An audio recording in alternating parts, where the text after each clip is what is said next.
Alrighty guys, so for this first video in the new level trading strategy series, I'm going to tell you guys about the chart that I'm using, the time frame, and the different indicators that I use on this chart to help with trading the new level strategy. First off, if you notice, I trade the strategy on a daily time frame. Okay, all of the trade setups, all the signals for this strategy comes from the daily chart. Although we take the entries for the strategy on the 4-hour and the 1-hour charts, the setups itself, the trades come from the daily time frame. Okay, now the 4 indicators that I use to trade this strategy are 4 basic indicators, nothing fancy at all. The first one is the support and resistance indicator that I actually purchased from .0trading.com. If you go to their website, you can actually purchase this indicator. And what it does is it automatically plots the support and resistance lines on every time frame for you. You guys know when you're trading price action, one of the confluences that you use to determine whether or not you're taking a trade is support and resistance and where it's at on the chart. So what this indicator does, it automatically, depending on the settings that I use, it automatically plots all the support and resistance for that particular time frame. Since I trade 31 currency pairs, it gets really tedious to go into each pair and replot all of the support and resistance lines, when you're trading. So I just bought an indicator that does it for me. If you want, you can either purchase the indicator from .0trading, or if you shoot me an email comment to this video, I'll send you over the indicator. Alrighty, now the second indicator that I use for the new level trading strategy is this moving average right here. This is a 36 period moving average. The reason why I like the 36 period moving average, because it hugs price really close.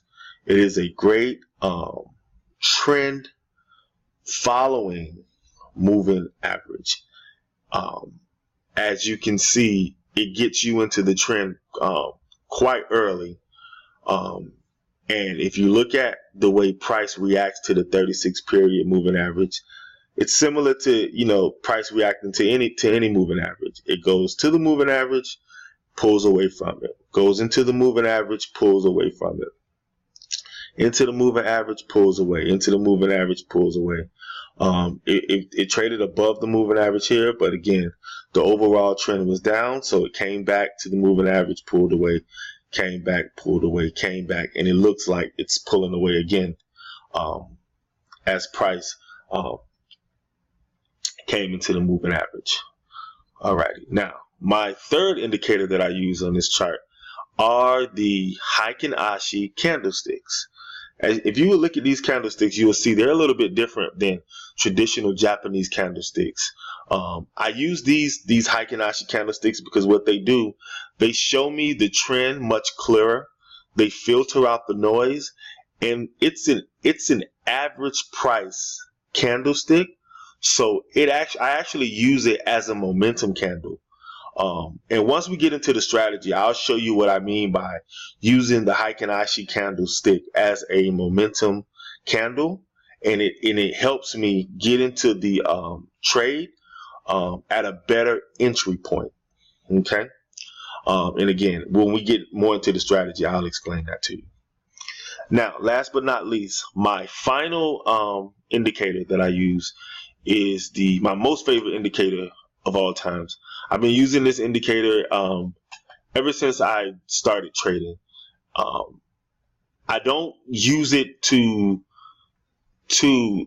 alert me to the trade. What I use it for, it confirms what I already think that's going to take place based on price action. That indicator is my Stochastic momentum oscillator. Yes, the settings that I use for the stochastic are 5, 3, and 3. I use those settings because I'm trading at such a high time frame that those settings tend to work better. I either use a 5, 3, and 3, what I'm going to be teaching with this strategy, or sometimes I use a 9, 3, and 3. But for the most part, I use a 5, 3, and 3 setting when I'm trading with the stochastic. And basically, the stochastic acts similar to the support and resistance indicator, just like the 36 moving average indicator. The stochastic oscillator gives me an extra set of confluence to tell me, that lets me know that gives me a high probability of what I think is already going on with price, that should, or a high probability of that which I think price is about to do will take place on the chart.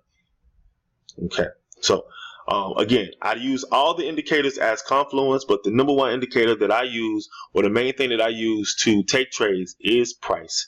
I look at trend direction, I look at what price is doing, I look at levels of support and resistance, I confirm everything with my stochastic oscillator in terms of momentum, and that's how I decide if I have a strong trading signal or not.